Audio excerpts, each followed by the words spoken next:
안녕하세요. 오늘도 사연 살롱을 찾아주셔서 감사합니다. 여러분은 인생에서 가장 행복했던 순간이 한순간에 인생에서 가장 불행한 순간으로 뒤바뀌는 경험을 해보신 적이 있으신가요? 얼마 전 저는 그런 일을 겪었답니다. 오랜 인고와 노력 끝에 천국에 입성하자마자 지옥에 떨어지는 그런 경험은 직접 겪어보지 않고는 절대 상상해 볼 수 없을 거예요.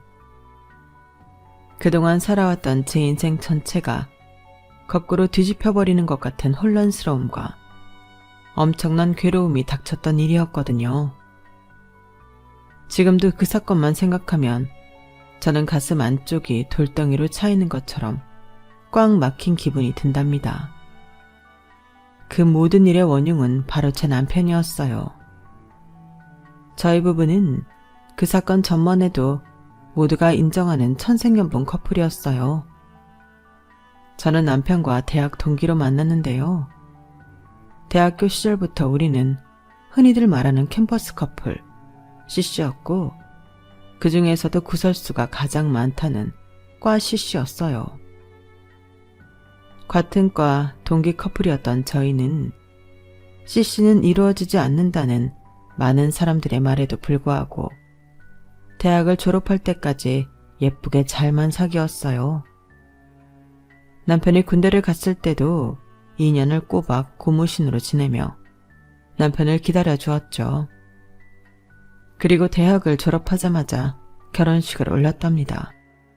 둘 다 어리고 예뻤던 순간이었죠. 저는 졸업하자마자 바로 취업에 성공해서 그 당시 기준으로 오래된 식품업체였던 지금의 회사에 들어갔어요. 지금도 이름을 대면 많은 사람들이 알고 있는 인지도가 꽤 있는 회사였죠. 반면 남편은 친구 2명과 함께 당시 유행하던 인터넷 서비스 안에서 갖가지 캐릭터 상품들을 판매하는 일을 했어요. 젊은 사람들을 중심으로 유행처럼 번져나갔던 미니 홈페이지 꾸미기 열풍에 남편과 친구들이 파는 상품들은 불티나게 팔렸답니다. 저희가 결혼식을 일찍 올릴 수 있었던 이유도 바로 그 이유가 컸어요. 저희 둘 다 졸업과 동시에 안정적인 수입이 들어왔거든요.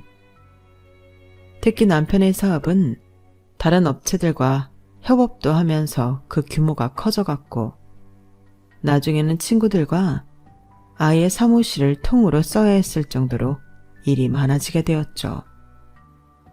그러면서 남편은 꽤나 많은 수익을 벌어들였고 저희 부부는 처음 신혼집으로 차렸던 아파트보다 더 좋은 곳으로 이사할 목표가 생기게 되었어요. 바로 펜트하우스였죠. 이번에 강남에 엄청 큰 고급 아파트가 들어서기로 했다는 거 알아? 얼핏 들었던 것 같아. 뭐 얼마나 좋은 아파트길래 다들 얘기하나 몰라? 내가 신혼 초에 이 집으로 올 때 당신한테 더 좋은 곳으로 이사하게 해준다고 했지? 조금 있으면 그 약속 지킬 수 있을 것 같아.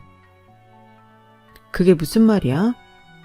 그 새로 지어진다는 아파트 펜트하우스로 이사가자. 뭐? 아무리 사업이 잘 된다고 해도 당장 그게 가능해? 거래처가 점점 많아지고 있어. 지금 우리 수익이 3배, 4배씩 올라가고 있다니까? 앞으로 우리 사업이 지금보다도 더 커지게 되면 내가 당신 평생 사모님 소리 들으면서 살게 해줄게. 나만 믿어. 남편의 말처럼 그때는 정말 곧 있으면 이사를 갈 줄 알았어요. 하지만 저희 부부의 들떴던 마음은 얼마 지나지 않아 산산조각 나버리고 말았습니다. 남편의 사업이 하루아침에 공중분해 되어버렸거든요. 같이 사업을 하던 친구들 중 한 명이 배신을 하고 회사 자금을 빼돌려 달아난 것이었죠. 게다가 거래처에서도 사기를 쳐 계약금을 엄청나게 뜯어갔다고 해요.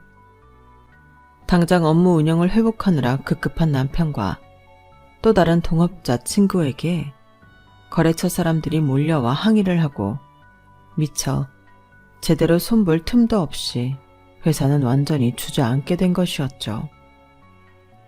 그나마 다른 친구 한 명이 곁에 있어 서로 힘든 상황을 견디며 이겨내려고 했어요. 하지만 그 친구 역시 2달 만에 해외로 야반도주를 해버렸고 남아있던 남편에게만 그 빚들이 전부 돌아왔죠. 남편과 저는 한동안 빚쟁이들에게 밤낮 없이 시달렸어요. 휴대폰을 꺼놔도 집으로 전화가 오고 그것도 받지 않자 어떻게 알았는지 제 핸드폰으로도 전화가 걸려왔죠. 심지어는 한밤중에 집 앞으로 찾아오기까지 했어요. 저희 집 문을 사정없이 발로 차고 두드리며 남편에게 나오라고 소리를 지르더군요. 결국 남편이 나가서 무릎을 꿇고 싹싹 빌면서 겨우 그 사람들을 돌려보낼 수가 있었어요. 사장님들, 제발 진정하세요. 죄송하지만 저도 피해자입니다. 임 사장 그놈이 회사 자금을 전부 빼돌려서 저랑 김 사장 뒤통수를 친 거예요. 그리고 김 사장도 해외로 도피했지 않습니까? 전 그러지 않겠습니다. 지금 당장 그 돈을 다 갚을 수 있겠다 말씀드릴 수는 없어요. 하지만 시간이 걸려도 제가 그 돈 꼭 갚겠습니다. 제발 이러지 말고 돌아가 주세요. 제가 제 가족을 걸고 맹세하는데 반드시 돈 다 갚겠습니다. 그 이후 남편은 어떻게든 하던 사업이라도 다시 시작해보려고 애를 썼는데요. 설상가상으로 남편의 사업 아이템이 사용되는 온라인 플랫폼마저 서비스를 종료하면서 하던 일도 지속할 수가 없었어요. 당장 마음이 급하니 나가서 막노동이라도 한동안 하던 남편은 결국 몸이 버티지 못해 무너지고 말았어요. 면역력이 떨어지면서 대상포진에 걸리고 만 것이었죠. 통증이 너무 심해 한동안은 일도 못하고 꼼짝없이 치료에만 전념해야 했어요. 마침 그때 뒤늦게 저희의 이런 사정을 아신 친정 부모님이 서울로 올라오셨는데요.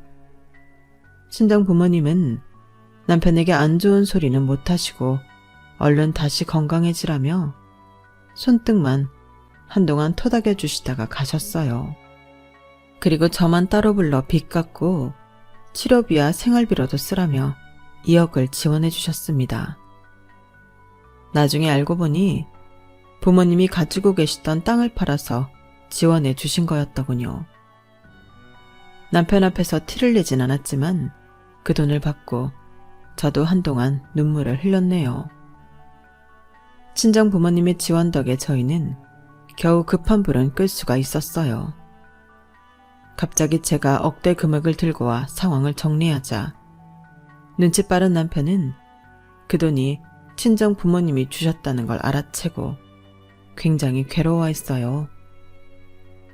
자신이 죽을 죄라도 지은 것 마냥 어느 날 밤 나지막한 목소리로 저에게 미안하다고 사과를 했죠. 저는 그런 남편에게 당연한 일이라며 신경 쓰지 말라고 위로를 해주었습니다. 남편의 잘못이 조금이라도 있었으면 저도 원망하는 마음이 들었을 수 있는데 그게 아니라서 저도 남편을 진심으로 품어줄 수 있었던 것 같네요. 남편은 그런 저에게 고맙다며 더 이상 불편한 티를 내진 않았지만 여전히 잠을 잘 못 자고 스트레스를 굉장히 받는 것 같더군요. 당장 남편의 건강 상태도 그렇고 갚아야 할 빚이 아직 굉장히 많았기 때문에 결국 몇 주 뒤 저희는 살던 집을 내놓고 서울을 벗어나 근교의 작은 빌라로 이사를 하게 되었죠. 덕분에 저는 싼 값의 중고차를 사서 출퇴근을 하게 되었어요.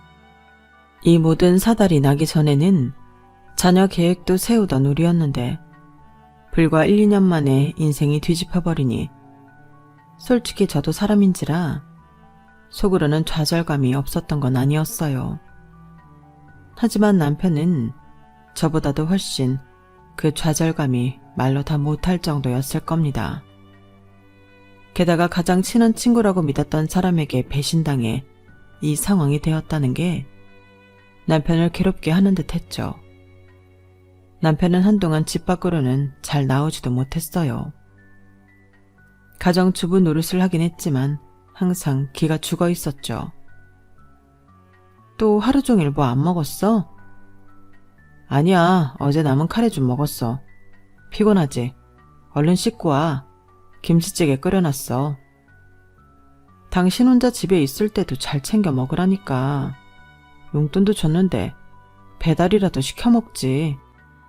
아무것도 안 버는데 무슨, 나 신경 쓰지 마.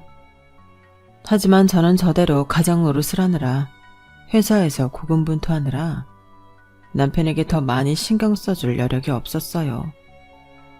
추가 근무를 하고 미친 듯이 성과를 올리며 월급을 아무리 벌어봤자 빚 갚는데 대부분이 쓰이니까 남는 것도 없었죠. 최소한의 생활비로만 생활하며 외식 같은 건 꿈도 못 꾼 채 저희는 그렇게 그곳에서 2년 넘는 기간 동안 조용히 살았습니다. 특히 남편은 망가진 몸을 회복하느라 거의 생채식만 하면서 식단을 조절했죠. 2년이 넘어가던 시기에 남편의 몸은 건강을 거의 다 회복했고 드디어 다시 일을 시작하더군요. 처음 시작하게 된 일은 대리운전이었어요.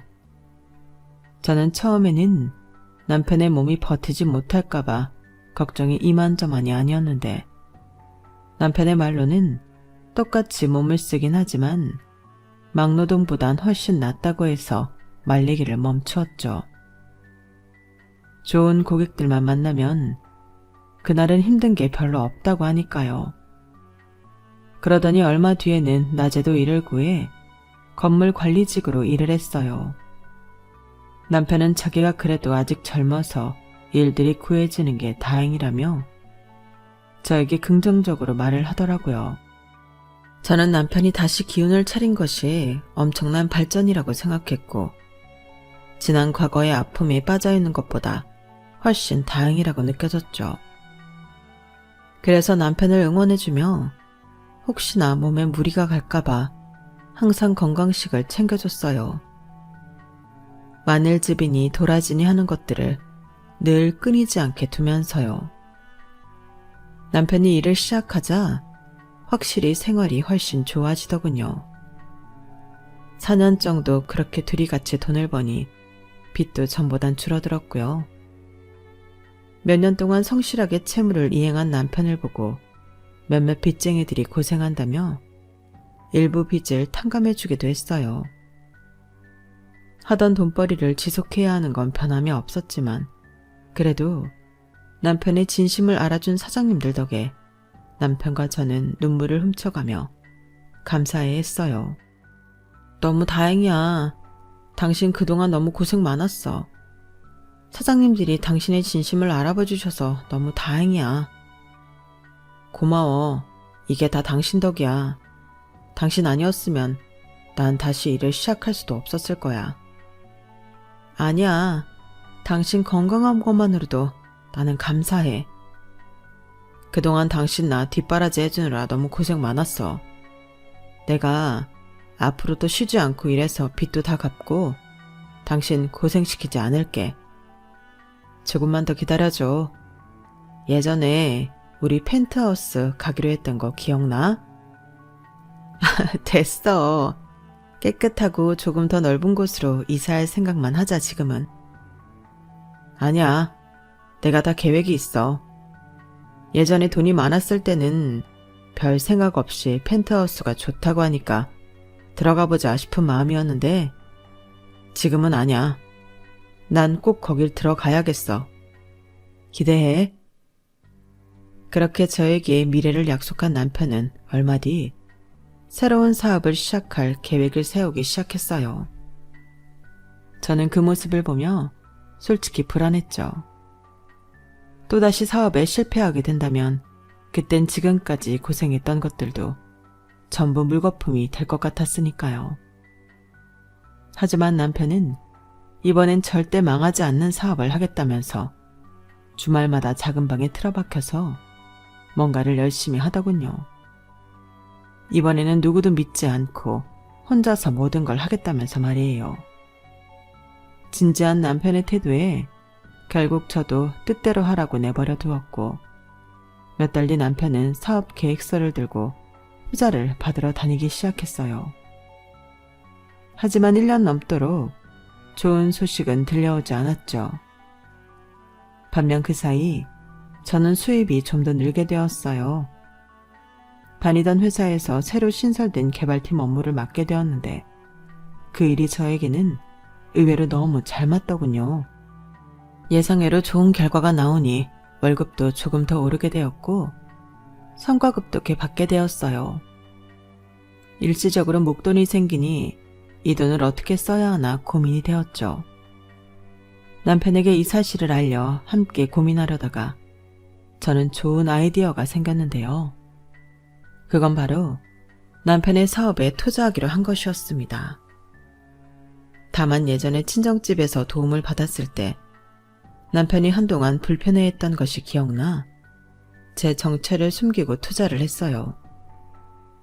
그간 열심히 구상한 사업을 제대로 시작도 못하던 남편은 드디어 투자를 받았다며 한바구음을 짓고 좋아하더군요. 제가 투자의 문을 열어줘서였을까요? 그 이후로도 남편은 두 군데에서 더 투자를 받게 되었고 사업의 기초를 잘 다질 수 있게 되었어요. 그때부터 저는 성과급이나 보너스를 받을 때마다 돈을 모아두었다가 남편 회사에 투자를 하곤 했었답니다. 남편의 사업은 처음엔 성장이 굉장히 더뎠지만 시간이 지나면서 조금씩 차도를 보이기 시작했는데요. 그런데 어느 정도 사업에 진척이 생겨도 웬만하면 남편은 직원을 두려고 하질 않는 겁니다. 일은 점점 더 많아지는데 그 많은 일을 어떻게든 자신이 혼자서 다 해내려고 했죠.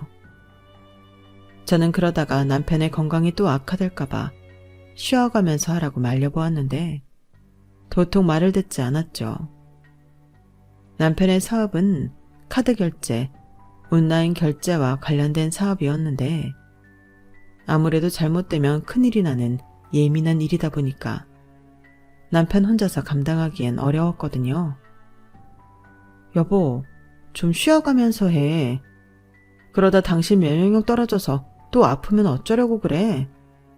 간단한 일들은 이제 직원을 뽑아서 시켜도 되잖아.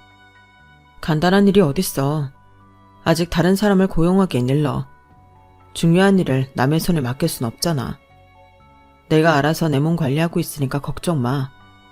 이제 다른 사람들은 못 믿겠어. 언제까지 그럴 수는 없잖아. 앞으로 사업이 점점 더 커지면 어차피 다른 사람들이랑 일해야 하는 걸. 그래도 중요한 일은 꼭 내가 붙잡고 있어야 해. 저번처럼 멍청하게 당하고 싶지 않으면. 남편은 몇 년 전 사업에서 친구에게 배신을 당했던 게 큰 트라우마로 남았는지 예상보다 업무 시간이 지체되어 몇 날 며칠 밤을 새우는 한이 있더라도 절대 다른 사람을 고용하지 않았어요. 결국 몸이 버티질 못하고 대상포진이 다시 일어나도 약을 먹어가며 버텼죠. 제가 아무리 말려보아도 절대 고집을 꺾지 않더니 본인이 계획한 시점이 오자 그제야 사람을 구하기 시작했어요. 다행인 것은 남편의 노력에 하늘도 감동을 하셨는지 남편의 사업이 점점 잘 되어갔다는 것입니다. 한두 명씩 늘던 직원은 어느새 5명이 되어 그럴듯한 사무실 모양새를 갖추게 되었죠. 점점 남편의 사업은 날개를 달기 직전인 것처럼 성장하더니 스마트폰을 통해서도 결제가 가능한 기술이 나오자 엄청난 대박을 터뜨리게 되었어요.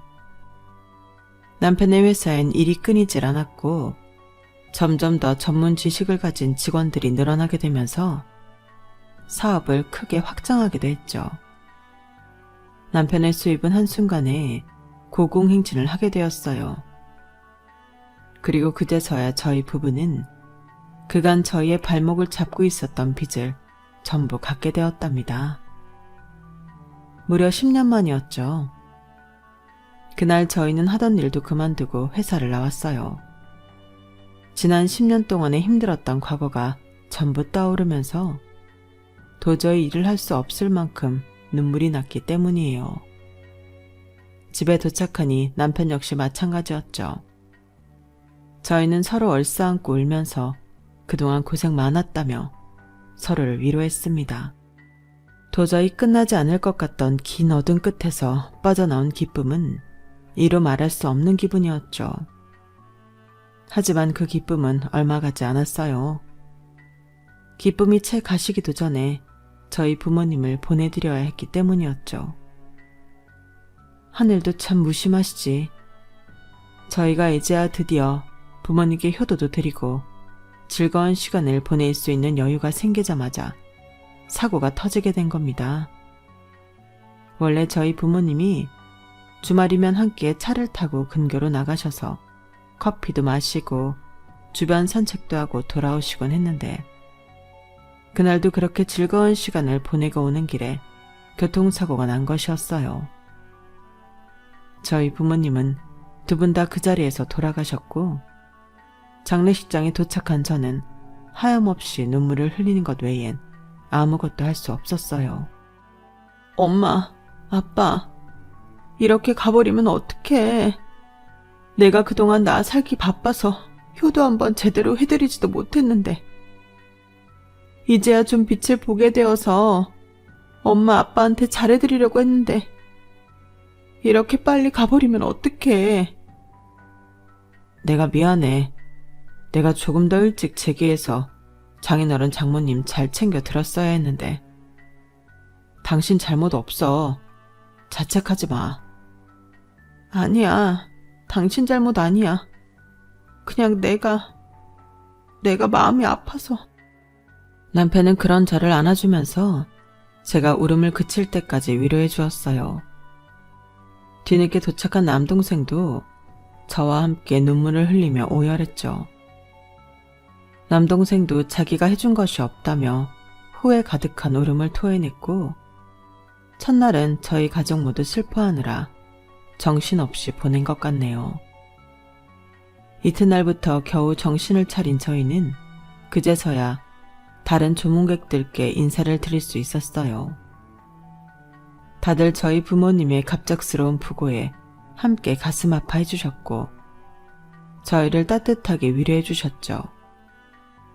발인 하루 전날 늦은 시간까지 남아있던 조문객들이 전부 돌아가시고 저와 남동생, 남편만 셋이 남아있게 되었어요. 몸은 지치고 기운이 없는데도 잠은 안 오더군요. 남동생과 남편 역시 조용히 앉아만 있었고 저는 그때까지 마음에 계속 걸리던 말들을 털어놓았어요.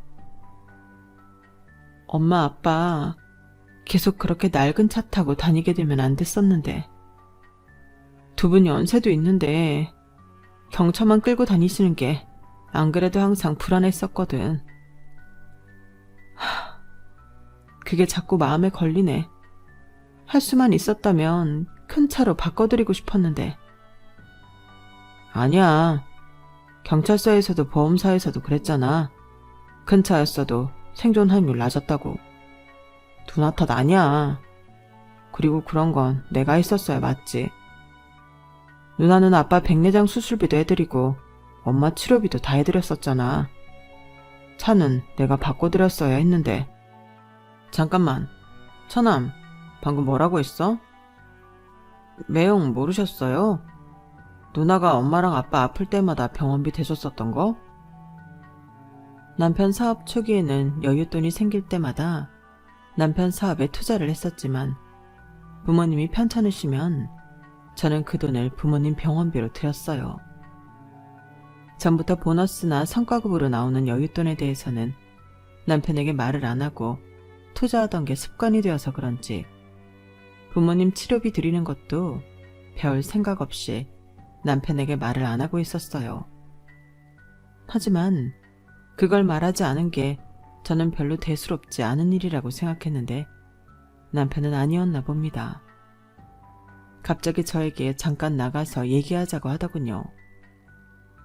남편과 병원 밖으로 나가면서도 저는 남편이 화가 났다는 건 전혀 인지하지 못하고 있었어요. 그런데 병원 밖으로 나가자마자 남편은 저에게 화를 내기 시작하는 거예요. 당신, 그동안 나를 속였어? 뭐? 내가 뭘 속여? 나한테 말도 없이 어디서 돈이 나와서 장인 장모님 병원비를 대들였냐고. 지금 처남이 말하잖아. 내가 그 당시에 받은 성과급이 있어서 부모님 병원비로 드렸어. 살다 보면 여윳돈 생길 수도 있잖아. 그거 부모님 편찮으시다 그래서 병원비 쓰라고 드린 건데 그게 잘못됐어? 장인 장모한테 드릴 수야 있지. 내가 지금 그거 가지고 뭐라고 해? 문제는 왜 나한테 아무런 말을 안 했느냐는 거야. 나는 당신한테 모든 걸 다 숨기지 않고 얘기하잖아. 그땐 당신 아직 빚도 다 갚기 전이었다고. 괜히 당신한테 부담 주기 싫어서 그랬어. 내 여윳돈으로 해드릴 수 있는 문제였는데 맨날 밤새면서 일하는 당신한테 내가 반드시 말했어야 하는 건 아니었잖아. 그럼 지금 이렇게 알게 된 건 괜찮고? 지금 나만 바보 만든 거잖아, 당신이. 누가 당신을 바보로 본다고 그래.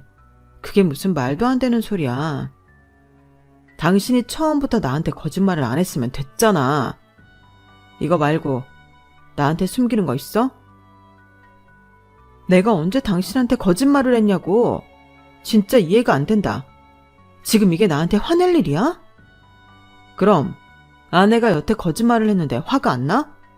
이러면 내가 당신을 앞으로 어떻게 믿어? 저희는 그렇게 한동안 언성을 높이며 싸웠어요. 하지만 아무리 말을 해도 대화가 하나도 통하지 않았죠. 남편은 무조건 저를 거짓말쟁이라며 몰고 가더니 저를 버려두고 혼자 안으로 들어가 차키를 가지고 나오더니 그대로 집으로 돌아가는 겁니다. 장례식이 아직 끝나지도 않았는데 말이에요. 남동생도 놀라서 무슨 일이냐고 물어보았고 자초지종을 듣더니 어이없어 했죠.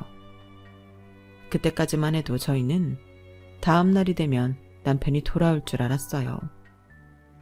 하지만 남편은 장례식이 전부 끝날 때까지 모습을 드러내지 않았고 결국 사촌 오빠가 제 남동생과 함께 운구를 해주었죠. 제가 친척분들 보기 얼마나 민망하고 부모님을 보내드리면서도 얼마나 죄송스러웠는지 몰라요. 남동생도 말은 안 했지만 남편에게 엄청나게 분노하고 있다는 게 다 느껴질 정도였죠. 부모님을 보내드리고 저는 집으로 돌아오자마자 마침 집에 있던 남편과 엄청나게 싸웠습니다. 하지만 남편은 무조건 자기한테 거짓말을 한 제 탓만 하며 전날 했던 말들만 되풀이할 뿐 본인도 본인이 잘못했다는 소리는 않더군요. 그러더니 저에게는 더 이상 할 말이 없다며 집을 나가버렸어요. 잠을 회사 사무실에서 잔 건지 어쩐 건지는 모르겠지만 이틀 동안이나 집으로 돌아오지 않았죠. 저는 저대로 남편에게 엄청난 배신감과 서운함이 느껴져서 남편이 돌아오던 말던 쳐다도 보지 않았어요. 약 일주일간 냉전 상태였던 저희 부부는 결국 남편이 먼저 사과하면서 그 사건을 애매하게 끝내게 되었는데요. 그래, 내가 장인어른 장모 장례식 중간에 나간 건 미안해. 내가 먼저 사과할 테니까 당신도 앞으로 나한테 더 이상 숨기는 거 없도록 해. 알겠어? 말은 사과였지만 전혀 미안함이 느껴지지 않는, 오히려 으름장을 놓는 것 같은 말에 저는 기가 찼어요. 당연히 남편에게 쌓였던 분노가 완전히 풀리지 않았죠.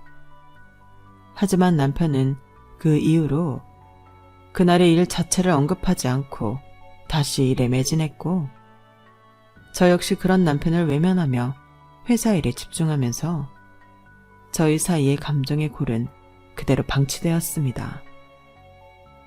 남편의 사업은 점점 더 번창하게 되었고 저희 부부의 수입은 점점 더 많아지게 되었어요. 그리고 남편은 더더욱 저와 멀어지며 전에 없던 행동들까지 하기 시작했답니다.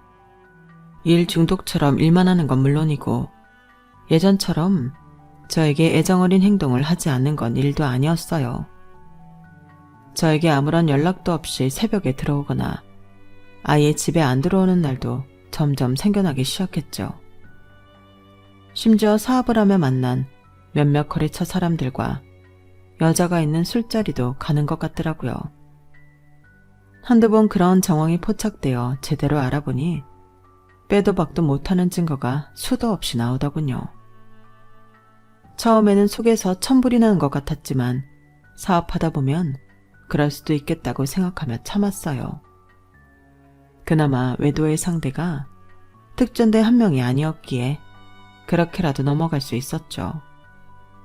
하지만 전 그 시기 동안 참 많이 외롭고 힘든 나날을 보냈습니다. 매일 밤 어쩌다 우리 사이가 이렇게까지 오게 되었을까? 어떻게 하면 예전으로 돌아갈 수 있을까 고민하며 잠이 들었지만 뾰족한 수를 찾을 수는 없었어요. 얼마 뒤 한참 집에 잘 들어오지도 않고 일에 빠져 살던 남편은 한 번 더 큰 돈을 벌게 되었습니다. 이름만 들으면 알만한 기업과 큰 계약건을 성사시켰기 때문이었어요. 사실상 남편의 사업이 정말 제대로 튼튼한 뿌리를 내리게 되었다고 해도 과언이 아니었습니다. 그때까지 경쟁해오던 업체들 위에 확실하게 올라간 셈이었죠. 남편은 몰랐겠지만 남편 사업의 투자자였던 저 역시 엄청난 이익을 받을 수 있었죠. 그제서야 남편은 집에 자주 들어와 휴식하는 시간을 가졌고 자연스럽게 저희는 함께 있는 시간이 길어지게 되었어요. 솔직히 일상을 함께하는 시간이 다시 생기게 되니 저는 내심 기대했던 것 같네요. 어쩌면 이제 남편과 같이 지내면서 조금씩 관계를 회복할지도 모른다고 말이에요. 저는 남편에게 큰 경사가 생긴 걸 진심으로 축하해 주었고 그동안 너무 고생 많았다며 먼저 이야기를 했어요. 하지만 남편은 제 축하를 떨떠름하게 받아들이더군요. 당신 이번에 계약 잘 된 거 너무 축하해. 그동안 고생한 대가를 이렇게 받게 되어서 너무 다행이야. 그래. 고마워. 하지만 아직 기뻐하긴 일러. 내 진짜 목표는 여기서 끝이 아니었어. 진짜 목표? 그게 뭔데? 설마 예전에 얘기했던 펜트하우스? 그래. 에이, 그거야 시간 문제지 뭐. 천천히 알아봐. 지금은 일단 경사가 생기게 된 걸 기뻐해도 되잖아. 당신은 뭐가 기쁜 거야? 내가 돈을 많이 벌게 되어서 당신도 잘 살게 되니까? 무슨 말을 그렇게 해. 그냥 당신이 고생하던 게 진짜 완전히 끝났고 목표한 걸 이루게 되었으니까 기쁜 거지. 그렇구나. 뭐 알았어. 남편의 반응에 기분이 팍 상해버린 저는 다시 입을 닫게 되었어요. 얘기가 잘 풀렸다면 과거 제가 남편 회사에 투자했었다는 내용을 말했을 것 같은데 남편이 대화 자체를 잘 끌어가지 않고 단절시켜버리니 말을 꺼낼 수가 없었죠. 그런 남편을 보며 저는 남편이 더 이상 절 부부로서 같이 한 배를 탄 사람으로서 생각해주지 않는다는 것을 온몸으로 느끼게 되었어요. 남편은 그런절 신경도 쓰지 않고 말없이 외출을 여러 날을 하더니 예상대로 이사 날짜를 잡더군요. 저는 남편에게 아무 말을 듣지 않았어도 알 수 있었어요. 남편이 펜트하우스를 알아보고 왔다는 것을요. 아니나 다를까 얼마 뒤 남편은 무려 100평대의 펜트하우스에 이사를 갈 계획이라며 이미 모든 준비를 마쳤다고 하더군요. 드디어 이 지긋지긋한 낡은 집에서 벗어날 수 있다며 말하는 남편은 굉장히 들뜬 모습이었어요. 저도 그런 남편의 얘기를 들으며 그 집에서의 생활을 차차 정리해 나가야겠다는 생각을 했습니다. 그때까지만 해도 당연히 저도 남편의 집에 같이 간다고 생각을 하고 있었거든요. 그래서 남편이 말한 펜트하우스를 계약하는 날에 연차를 쓰고 같이 갔었던 거고요. 하지만 남편은 부동산 건물에 도착해서는 조수석에 앉아있던 저에게 내리지 말라고 하더군요. 당신은 여기 있어. 어? 왜? 같이 안 가? 같이 갈 필요가 없잖아. 당신이랑은 아무 상관도 없는 건데. 뭐라고? 나랑 왜 아무 상관이 없어? 당신이 가져온 도장은 여기에나 찍어. 남편은 당최 알아들을 수가 없는 말들을 하더니 품속에서 종이 하나 꺼내어 저에게 넘겨주었어요. 그 종이를 펴본 저는 너무 놀라 온몸이 굳어버리고 말았습니다.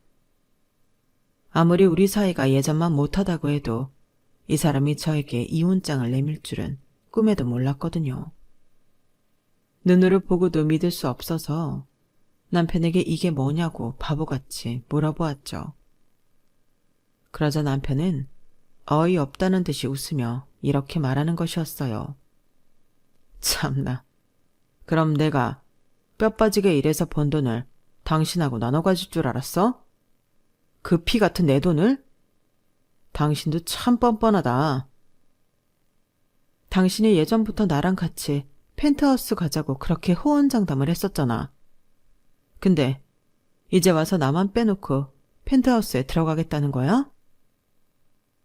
그건 내가 당신을 내 아내로 100% 신임하고 있을 때나 유효한 말이었지. 내가 왜 못 믿을 사람한테 내 돈으로 산 집을 공유해야 돼? 그럼 지금껏 당신 혼자 고생했다 이 말이야? 내가 10년이 넘는 시간 동안 당신 옆에서 얼마나 뒷바라지를 해줬는데. 어쨌든 난 피 같은 내 돈으로 당신이 호사를 누리게 하고 싶지 않아. 나 계약하고 오는 동안 여기 앉아서 이혼장에 도장이나 찍고 있어. 남편은 그 말을 끝으로 차 밖으로 나가버렸고 혼자서 펜트하우스 계약을 하러 들어가 버렸어요. 저는 차 안에 혼자 남겨졌죠. 남편이 건물 안으로 들어가자마자 왈칵 눈물이 나더군요. 지난 10년이 넘는 기간 동안 우리가 함께 고생하고 서로를 위해 희생하며 위기를 잘 극복했다고 생각했는데 그 세월들이 전부 부정당하는 것 같았죠. 눈물이 먹고 나니 엄청난 배신감과 분노가 일었고 남편에게 당하고 있을 수만은 없다는 생각이 들었습니다. 남편에게 제대로 된 복수를 해야겠다는 마음이 불길처럼 번져나갔죠. 마침 그때 남편이 차로 돌아왔어요. 남편은 아직까지 이혼장을 들고만 있던 저에게 빨리 도장을 찍으라고 짜증을 부렸어요. 마침 생각이 끝났던 저는 남편이 짜증을 내자마자 즉시 가방에서 도장을 꺼내 이혼장에 도장을 찍어주었죠. 됐지? 그 긴 세월을 같이 있었는데 결국 이렇게 아내를 배신하는 비겁한 인간이었다니 정말 어이가 없다. 그렇게 없는 죄를 뒤집어 씌우면 내가 흔들릴 줄 알고? 이 100평대 펜트하우스는 온전히 내 것이어야 해. 당신과 조금도 나눠줄 수 없어. 미안하지만 지금 당장 이혼해줘야겠어. 가까운 법원으로 바로 가자. 남편의 말에 저는 갑자기 웃음이 터져 나왔습니다. 아무것도 모르고 있는 그 꼴이 너무 우스웠어요. 제가 갑자기 깔깔거리며 웃자 남편은 갑자기 어리둥절한 얼굴로 절 보았어요. 저는 눈물이 날 정도로 웃으며 이혼장을 들고 차에서 내려 도로로 나왔어요. 남편은 허겁지겁 차에서 내려 절 따라왔죠. 뭐야? 뭐 하는 거야 갑자기? 뭐 하긴? 당신 말대로 이혼장 지금 바로 접수하려고 그러지. 그치만 당신이랑 같이 갈 이유는 없잖아? 난 따로 택시 타고 갈 테니까 그런 줄 알아. 그거야 상관없다만 당신이 이혼장을 접수할지 말지 내가 어떻게 믿어? 같이 가서 접수해야지. 갑자기 미친 사람처럼 웃으면서 그러면 내가 당황할 줄 알았나 본데. 당신이 무슨 짓을 해도 난 오늘 반드시 이혼장 접수할 거야. 걱정 마. 이제 당신보다 내가 더 이혼하고 싶어졌으니까. 당신이 그렇게 평생 꿈꾸던 펜트하우스 제대로 들어가 보지도 못하고 그대로 뺏길 생각하니까 너무 웃겨서 말이야. 그게 무슨 소리야? 우리가 이혼하면 당신 재산은 어떻게 될 것 같아? 당신이 그간 거래처 접대랍시고 여자랑 만나고 다닌 거 나한테 증거가 차고 넘쳐. 지금 우리 사이에 유책 배우자가 누구인지 감이 안 잡혀? 당신한테 위자료만 받아도 집안채는 거뜬히 사겠다. 뭐? 내가 언제 여자를 만나? 나는 단 한 번도 여자랑 만난 적이 없어. 같이 있던 사람들이 데려온 여자일 뿐이야. 그리고 당신 사업에 투자한 게 나라는 것도 몰랐지? 우리 엄마 아빠 이름 한 글자씩 단 법인으로 투자했더니 당신은 끝까지 눈치를 못 채더라. 내가 당신의 회사에 가지고 있는 지분이 얼마일 것 같아? 남편은 제 얘기를 듣고 안색이 파래지며 벌벌 떨기 시작했어요. 아마 꿈에도 생각지 못했을 일이라 충격이 이만저만이 아니었을 겁니다. 제가 말한 내용을 전부 이해한 남편은 저에게 다가오려고 한 걸음만 내딛었을 뿐인데도 다리에 힘이 풀렸는지 그대로 주저앉고 말았어요. 마침 택시가 잡힌 저는 무너져 내린 남편을 뒤로하고 그대로 이혼장을 접수하고 나왔습니다. 그리고 바로 다음 날부터 남편을 무너뜨리기 시작했죠. 저는 그동안 차곡차곡 모아두었던 남편의 외도 증거를 들고 명성이 자자한 법무법인 회사를 찾아갔고 남편에게 곧바로 위자료 소송을 걸었어요. 그리고 남편 회사에 있던 제 지분을 들고 남편의 경쟁회사를 찾아갔죠. 세 군데만 돌았을 뿐인데 다들 엄청난 금액을 제시하더군요. 막말로 부르는 게 값인 상황이었어요. 저는 평생 써도 다 못 쓸 금액을 받고 그 지분을 팔아버렸고 남편의 회사는 제대로 휘청이기 시작했습니다. 이 모든 소식을 들은 남편의 새 거래처였던 대기업이 남편의 회사를 상대로 계약 파기 소송까지 걸면서 남편은 벼랑 끝까지 몰리게 되었어요. 그 모든 소동이 벌어지는 동안 저는 임시로 남동생 집에서 지내면서 조용히 있었어요. 제 모든 이야기를 들은 남동생은 아주 신이 나서 박장대소를 했죠. 누나가 이렇게 제대로 칼춤을 출 줄은 몰랐다며 좋아하는데 저도 남동생과 웃고 떠들며 한참이나 수다를 떨었어요. 그리고 그제서야 긴장 상태로 있던 마음이 편안하게 풀어지더군요. 남편을 제대로 한 방 먹인 것과 별개로 그 모든 일을 겪어오며 저도 몸과 마음이 계속 긴장 상태로 있었다는 걸 그제서야 제대로 알게 되었어요. 남편과의 소송이 저희 대승리로 끝나기 직전 남편은 남동생의 집 앞으로 찾아와 저와 이야기를 하고 싶다고 했어요. 남동생이 어디 사는지는 얘기해 준 적이 없었던 것 같은데 어떻게 수소문해서 찾아왔더라고요. 나랑 한 번만 얘기 좀 해. 당신 그날 이후로 나 한 번도 못 봤잖아. 내가 당신을 왜 봐야 하는데? 당신같이 속이 시꺼먼 인간이 나한테 무슨 짓을 할 줄 알고. 경찰 부르기 전에 얼른 썩 꺼져. 이만하면 됐잖아. 내 인생 이렇게 박살을 내놓고 얼굴 한번 제대로 안 비춰줄 거야? 당신이 이겼어. 당신이 이겼다고. 이제 제발 그만 좀 해. 내가 이렇게 무릎 꿇고 빌게. 제발 소송 좀 취하해줘. 이미 당신이 얻은 게 많잖아. 미쳤어? 승소할 게 뻔한 소송을 내가 왜 멈춰? 펜트하우스씩이나 사신다는 분이 뭐가 불쌍하다고. 지금 나 놀려? 너 일부러 그날 내가 계약서에 도장 찍고 올 때까지 기다렸다가 터뜨렸지. 지금 펜트하우스는 구경도 못 해보고 내 피 같은 돈만 나가게 생겼잖아. 그 순간 문 앞에 서서 남편과 문 사이로 대화하던 제 등 뒤로 남동생이 나타났어요. 남동생은 저보고 나오라고 툭툭 치더니 문을 열고 나가서 남편을 밖으로 밀어냈죠. 처남, 뭐 하는 거야? 말로 해, 말로. 지금 나 치는 거야? 아니, 비키라고. 집에 벌레가 들어오면 원래 밖으로 내쫓잖아? 뭐라고? 지금 나더러 벌레라는 거야? 남편보다 머리 하나가 더 큰 남동생은 남편을 어느 정도 현관이랑 멀리 떨어지게 밀쳐내더니 갑자기 옆구리에 끼고 있던 콜라 1.5리터짜리를 그대로 남편 머리에 부어버렸어요. 남편이 뭐 하는 거냐고 난리를 치자 반대쪽 옆구리에 끼고 있던 까나리 액젓도 그대로 남편 얼굴에 부어버렸죠. 한 번만 더 찾아와서 헛소리하면 그땐 더 맛대가리 없는 거 먹을 줄 알아. 알겠어? 얼른 꺼져.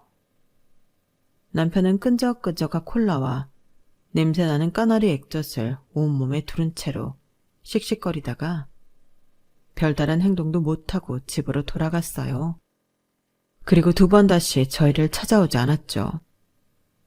며칠 뒤 저는 예상했던 대로 남편과의 소송에서 엄청난 금액의 위자료를 받게 되었고 남편은 말 그대로 한순간에 길거리에 나앉고 말았답니다.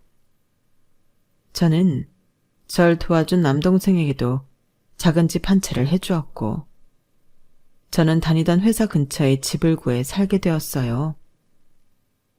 평생 일을 안 해도 될 만한 재산이 생기긴 했지만 이제 남편도 없는데 혼자서 놀기만 하면 적적할 것 같아 회사는 간두지 않고 있습니다.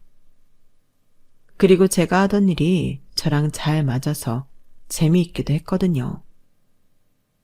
이 모든 사건들이 다 지나고 나니 그동안의 인생이 참 단안했고 허무하기도 했다는 생각이 드네요. 그리고 제가 그동안 참 저에게 있는 것들을 누리지 못하고 살았구나 싶은 생각도 들었어요. 단순히 돈뿐만 아니라 이 나이 때에만 즐길 수 있는 그런 것들을요. 요즘은 외국어 스터디 모임도 나가고 수영도 배우며 하루하루를 알차게 살아가고 있습니다. 새로 사귀게 된 외국인 친구들이랑 자주 모임을 갖기도 하면서요. 올해 말에는 해외로 여행을 가서 마음껏 수영을 즐기고 올 계획도 세워놨답니다. 지금까지 저의 이야기를 들어주셔서 감사합니다. 저는 앞으로는 저 자신만 생각하면서 살아가려고 해요. 너와 같은 혹은 비슷한 어려움을 겪으신 모든 분들도 저처럼 의미 없는 관계는 딱 잘라내고 자기 자신의 인생에 집중하는 시간을 가지게 되시길 바랍니다. 행복하세요. 여러분, 사연 댓글에 응원과 현명한 조언 부탁드려요. 좋아요와 구독은 저에게 큰 힘이 됩니다. 오늘도 좋은 일 가득하세요.